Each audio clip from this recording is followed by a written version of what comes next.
और इस बीच बड़ी जानकारी आपको दें, मनीष कश्यप की मां ने पत्र लिखा है राष्ट्रपति को। उन्होंने पत्र लिखा, उदयनिधि स्टालिन पर कार्रवाई की मांग की है। सनातन पर उनके बयान से टकराव की स्थिति पैदा हो गई है। उदयनिधि स्टालिन पर एनएसए लगाने की मांग की गई। आम नागरिक को सजा तो उदयनिधि को भी सजा दी जाए। बड़ी जानकारी आपको दे रहे, मनीष कश्यप ने की मां ने पत्र लिखा है, राष्ट्रपति को पत्र लिखा है, उदयनिधि स्टालिन पर कार्रवाई की मांग की है। उन्होंने कहा कि सनातन के उनके विवादित बयान पर टकराव की स्थिति पैदा हो चुकी है देश भर में। उदयनिधि स्टालिन पर एनएसए लगाने की मांग मनीष कश्यप की मां की तरफ से की गई। उन्होंने साफ शब्दों में पत्र में जिक्र किया कि अगर आम नागरिक को सजा सुनाई जा सकती है तो उदयनिधि स्टालिन को भी सजा सुनाई जाए। सनातन पर उनके बयान से टकराव है, केंद्र से लेकर राज्य तक में सियासत गर्म है और साथ ही साथ आम लोगों के बीच भी तनावपूर्ण स्थिति बनी हुई है। और ऐसे में राष्ट्रपति को मनीष कश्यप की मां ने पत्र लिखा है। उदयनिधि स्टालिन पर कार्रवाई की मांग की गई है। सनातन पर उनके बयान से टकराव की स्थिति पैदा हुई। उदयनिधि स्टालिन पर एनएसए लगाने की मांग मनीष कश्यप की मां ने पत्र के जरिए किया है। आम नागरिक को अगर सजा दी जा सकती है तो उदयनिधि को भी सजा दी जाए। और इस पूरी खबर की अधिक जानकारी के साथ हमारे संवाददाता मुन्ना राज हमारे साथ फोन लाइन पर हैं। मुन्ना, बताइए कि ये पत्र कब लिखा गया, इसमें किन बातों का जिक्र किया गया है? जी, मनीष कश्यप की मां है मधु तिवारी। तो मधु तिवारी ने राष्ट्रपति को पत्र लिखा है और उसमें जिक्र किया है कि मनीष कश्यप को जिस तरह से एक यूट्यूबर होने के नाते उन्होंने मजदूरों की समस्या को उठाया और उस वीडियो को फर्जी बताया गया और देशद्रोही बताया गया, तो उन्होंने जब देशद्रोह में मंत्री स्टाफिन ने जब अपना बयान दिया है तो उन पर कार्रवाई क्यों नहीं हो? देश है, एक कानून है, तो आम आदमी के लिए जब कानून लागू हो सकता है तो उन मंत्री पर कार्रवाई क्यों नहीं हो सकती है? क्योंकि उनकी भावना से पूरे देश के लोगों को आहत पहुंचा है। तो निश्चित तौर पर और कई ऐसे जिक्र किए गए हैं जिसमें मनीष कश्यप को बेकसूर बताया गया है और न्याय की गुहार लगाई गई है। तो निश्चित तौर पर मधु तिवारी ने जो पत्र लिखा है महामहिम राष्ट्रपति को, उसके बाद इस पत्र को अन्य कई शाखाओं में भी भेजा गया है। धीरे धीरे यह पत्र अब मुद्दा बनते जा रहा है। तो निश्चित तौर पर मधु तिवारी के पत्र के बाद देश में एक नया सवाल जरूर आ रहा है कि जब उनका स्पष्ट कहना है कि जब एक देश एक कानून है तो मनीष कश्यप के खिलाफ जब कानून में सजा का प्रावधान है तो मंत्री स्टाफिन पर क्यों नहीं? जी, बहुत बहुत शुक्रिया मुन्ना हमारे साथ जुड़ने के लिए, तमाम जानकारी के लिए। तो सनातन पर उनके बयान से टकराव है, उदयनिधि पर एनएसए लगाने की मांग मनीष कश्यप की मां मधु तिवारी ने की है। उन्होंने साफ शब्दों में पत्र में लिखा है कि एक आम नागरिक को जब सजा दी जा सकती है तो सनातन पर उदयनिधि के दिए गए बयान पर क्यों नहीं कार्रवाई की जा सकती है। यह पत्र इस वक्त आप अपनी टीवी स्क्रीन पर देख रहे हैं। इस पत्र में मधु तिवारी ने तमाम बातों का जिक्र किया है। मनीष कश्यप की मां ने यह पत्र महामहिम राष्ट्रपति के नाम लिखा है और यह पत्र उन तक पहुंचेगा, उसके बाद आगे की कार्रवाई की जाएगी। लेकिन उससे पहले यह पत्र इस वक्त चर्चा का विषय है। और देखिए, इस वक्त हमारे साथ मनीष कश्यप के भाई भी फोन लाइन पर जुड़ चुके हैं। आप बहुत बहुत स्वागत है आपका न्यूज़ 18 बिहार झारखंड पर। सबसे पहले ये जानकारी दीजिए कि ये पत्र जो आपकी मां ने लिखा है ये किस संबंध में लिखा गया, क्या सोच कर लिखा गया? सबसे पहले बहुत बहुत धन्यवाद आपका। जो छोटे से मैं आदमी हूँ, छोटा सा मेरे परिवार हो, आपने मेरी आवाज को, चाहे मनीष कश्यप की आवाज को आपने दिखाने की कोशिश किया, इसके लिए सबसे पहले आप सभी को धन्यवाद। मेरी माँ ने हम लोग मेरे परिवार वाले ने बताया कि ऐसी सी बात है, तो मेरी माँ ने भी सोचा कि हाँ, मेरा बेटा सबसे लास्ट में खबर किया था तो उस पर एनएसए लगा दिया गया और सुप्रीम कोर्ट में दलील दिया गया कि दो राज्य के बीच में विद्रोह पैदा हो सकती थी।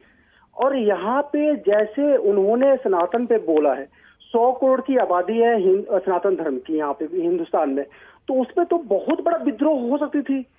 तो उसी पे मेरी माँ ने चिट्ठी लिखा राष्ट्रपति के पास। वो भी एक माँ है, शायद मेरी माँ का दर्द वो समझ जाए, इसलिए मुझे एक पत्र लिखकर मुझे उनके पास भेजा और मैंने दिया भी और एक्सेप्ट हुआ भी। उन्होंने लिखा है, सबसे पहले देखिएगा, अगर मेरे बेटे की वजह से दो राज्यों के में टकराव की स्थिति पैदा हुई तो एक मुख्यमंत्री का बेटा जो तमिलनाडु में एक मंत्री भी है, उसे उदयनिधि स्टालिन के बयान पर पूरे देश में टकराव की स्थिति पैदा हो सकती थी। फिर उन पर एनएसए लगाकर जेल में क्यों नहीं डाला गया है? अगर संविधान सबके लिए बराबर है, तमिलनाडु के मुख्यमंत्री बेटे पे भी एनएसए लगाया जाए, वो भी कोर्ट में जाए, हम कोर्ट में है ही, वो भी कोर्ट में जाए। डिपेंड करता है जज पे, डिपेंड करता है कानून पे, डिपेंड करता है संविधान पे। अगर वो सही रहेंगे तो उनको बरी मिल जाएगी, गलत रहेंगे तो उनको भी सजा मिलेगी। लेकिन संविधान सबके लिए अगर एक है, हम लोग शिक्षा के मंदिर में पढ़ते हैं, हम पढ़ते आए हैं बचपन से अभी तक, हम लोग पढ़ते आए हैं कि हाँ संविधान सबके लिए एक है, कानून सबके लिए एक है। तो प्लीज राष्ट्रपति से निवेदन है कि हमारा भी दुख समझा जाए, और जिस तरह मेरे बेटे पे कार्रवाई हुई तो इन पे भी कार्रवाई हो। मम्मी का ये आग्रह है। करण जी, ये बताइए कि इस पत्र में अभी हमारे संवाददाता से हमारी बातचीत हो रही थी तो उन्होंने कहा कि मनीष कश्यप की रिहाई को लेकर भी कुछ बातों का जिक्र किया है, और क्या कुछ लिखा है इस पत्र में, और किस संबंध में राष्ट्रपति से गुहार लगाई गई है? राष्ट्रपति से गुहार लगाई कि हाँ निष्पक्ष तरीके से एक बार जांच हो। अगर हम लोग गलत किए हैं तो सजा देगी, अगर नहीं गलती है, यहाँ पे निष्पक्ष तरीके से जांच नहीं हुई है, जैसे हो जो धारा हो वैसे लगा दिया गया। अब ये बताइए मैडम कि हाँ जब मेरा भाई ने सबसे लास्ट में खबर चलाता है तो उस पे कार्रवाई होती है, वहीं एक पत्रकार महोदय है, उन पे मात्र 25,000 का जुर्माना के साथ में माफीनामा पे उनको रिहाई मिल जाती है। तो ये दोहरी चरित्र क्यों?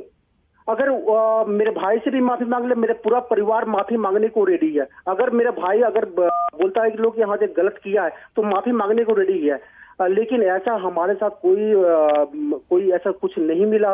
हम लोग दर बदर ठोकर खाते रहे। मेरे बाबा जी चाइना की लड़ाई लड़े हैं, एक देशभक्त मेरे पापा कारगिल की लड़ाई लड़े हैं। कम से कम तो इस पे भी रहम बरता जाए और ऐसे नहीं किया जाए। ऐसे हम लोग खुद बर्बाद हो चुके हैं। मैं अपना जॉब छोड़ चुका हूँ। मेरी माँ कभी दिल्ली आती है, कभी बेतिया जाती है, कभी पटना जाती है, कभी मुंबई जाती है, कभी चेन्नई जाती है, कभी तमिलनाडु जाती है, कहाँ कहाँ भटकती रहती है। मेरे पापा आज भी जॉब में, आप उनका एक भी फोटो नहीं देखते होंगे, बहुत ज्यादा डिसिप्लिन में रहते हैं, लेकिन उन्होंने देश को चुना है। अपने बेटे के लिए लड़ाई के लिए कभी उन्होंने एक कोर्ट में कभी भी अपने हाजिरी पे भी कभी नहीं आए। उन्होंने सोचा कि नहीं, देश सुरक्षित रहेगा तो हमारा राज्य सुरक्षित रहेगा, हमारे राज्य के लोग सुरक्षित रहेंगे। लेकिन जी वाकई करण, हमें इस बात की भी जानकारी दीजिए कि इस वक्त आपकी माँ कहाँ है, क्योंकि आप कह रहे हैं कि अलग अलग शहरों में उन्हें जाना पड़ता है, तो इस वक्त कहाँ है वो? मेरी माँ क्योंकि नेक्स्ट हायरिंग है पटना में, तो मेरी माँ अभी बेतिया गई है, होम टाउन गई है। फिर वहां से फिर दिल्ली आएंगे। दिल्ली में जज साहब से के पास भी हमको लेटर लिखना है कि हमारे तरफ से थोड़ा निष्पक्ष तरीके से जांच हो और एनएसए को प्लीज हटाया जाए जी। क्योंकि अगर ऐसा नहीं हुआ ना, संविधान सबके लिए एक है। चलिए ठीक है, हम मनीष से कोई गलती नहीं थी उसमें। सबसे लास्ट में आप लोग को देखकर, बड़े बड़े मीडिया को देखकर उसने भी खबर चलाया था। चलो मैं खबर आप मानते हो कि हाँ सरकार मानती है कि झूठी है, तो मैं उसके लिए माफी भी मांगने को रेडी हूँ। अगर झूठी है, एक हमारे गाँव के बगल में परसा गाँव है, वहां पे तमिलनाडु से एक लाश आई है थोड़े दिन पहले, लेकिन आपसी में लड़ाई करके। लेकिन हमारा बिहार के मजदूर तमिलनाडु में 19 साल का लड़का था, क्यों गया? क्यों बिहार में रोजगार क्यों नहीं मिली? हम लोग बिहारी मजदूर हमेशा मजबूर क्यों ही रहेंगे? इसकी लड़ाई मनीष लड़ता था। तो प्लीज उसका अच्छा काम भी किया है, तो उसके नाम पे प्लीज हम पे दुहाई दिया जाए। जज साहब से भी मिलेंगे, यहाँ पे जो सुप्रीम कोर्ट के जज हैं उनसे भी मिलने की कोशिश करेंगे, लेकिन डिपेंड करता है कि हाँ मिल पाते हैं या नहीं मिल पाते हैं, वो ऊपर वाले और जज साहब पे डिपेंड करता है। वाकई करण, हम भी यही कोशिश करेंगे कि आपकी आवाज पहुंचाई जाए ताकि आपकी जो समस्याएं हैं, जो आप गुहार लगा रहे हैं, उन समस्याओं का समाधान हो सके। करण, हमें ये भी बताइए कि क्या आपका पत्र राष्ट्रपति तक पहुंच चुका है? इस बात की जानकारी क्या है आपके पास? जहाँ पे मैंने डिपॉजिट किया था, जहाँ पे मैं जिसको दिया था, उन्होंने बोला कि हाँ जो वो भी मनीष कश्यप को जानते थे, वो भी मनीष कश्यप बोले कि फैन थे, बोले कि आज हम लोग सपोर्ट में नहीं आए तो दूसरा कोई सपोर्ट में नहीं आएगा। उन्होंने बोला कि हम पूरे कोशिश करेंगे, राष्ट्रपति तक पहुंचाने की कोशिश करेंगे। अब देखिए कि आगे क्या होता है। और मेरा आप लोग से एक गुहार है, आप मनीष के लिए मत लड़िए, आप मेरे लिए मत लड़िए, एक बिहार के लिए मत लड़िए, एक आर्मी की फैमिली के लिए प्लीज। आप लोग 15 अगस्त के लिए भी लगभग 3-4 दिन तक आप लोग कवरेज करते हैं, 26 जनवरी पे भी कवरेज करते हैं, कोई सैनिक की मौत होती है तो उस पर भी कवरेज करते हैं। प्लीज एक आर्मी की फैमिली के लिए आपसे गुहार है मैडम, प्लीज हमारी आवाज बनिए, एक आर्मी की आवाज बनिए। क्योंकि मेरे बाबा जी भी चाइना की लड़ाई लड़ा था और उसमें लेह लद्दाख में उन्होंने खालिश मार दिया था, वो गवर्नमेंट ने उनको रिटायरमेंट देकर 2 बीघे का जमीन हमारे सदस्यों में दिया था, खुश होकर, क्योंकि मेरे बाबा जी ने पूरा जी। समर्पण देश के प्रति दिखाया था। मेरे पापा भी कारगिल लड़ाई लड़े हैं। कोई 3 साल में कश्मीर में रहता है तो उसको हालत खराब हुई थी, उस परिवार की जिंदगी पर हमेशा कलेजे पर हाथ रहती है। मेरे पापा ने 6 साल तक कश्मीर में लड़ाई लड़े हैं, 6 साल तक। आप कहीं भी किसी से पूछ लीजिएगा कि कहीं भी वेरिफिकेशन करा लीजिए, मेरे पापा 6 साल उस सिचुएशन में कश्मीर में बिताए हैं। तो प्लीज एक आर्मी के फैमिली के लिए प्लीज आवाज बनिए आप लोग का, बस। जी करण, हमारी संवेदनाएं आपके साथ है, न्यूज़ 18 आपके साथ है, आपकी आवाज को हम जन जन तक पहुंचा रहे हैं और हमारे माध्यम से जो भी आपकी गुहार है, जो भी आप चाहते हैं, वो सब तमाम हमारे दर्शक भी सुन रहे हैं और साथ ही साथ राष्ट्रपति को आपने पत्र लिखा है, ये खबर भी हमने अपने दर्शकों को दिखाई है। तो जाहिर सी बात है, जो भी अस्पष्टता होगी, जो भी इससे लेकर जानकारी सामने आएगी, हमारी यही कोशिश रहेगी कि आपकी आवाज को हम पहुंचा सके। बहुत बहुत शुक्रिया आपका हमारे साथ जुड़ने के लिए, तमाम बातचीत के लिए।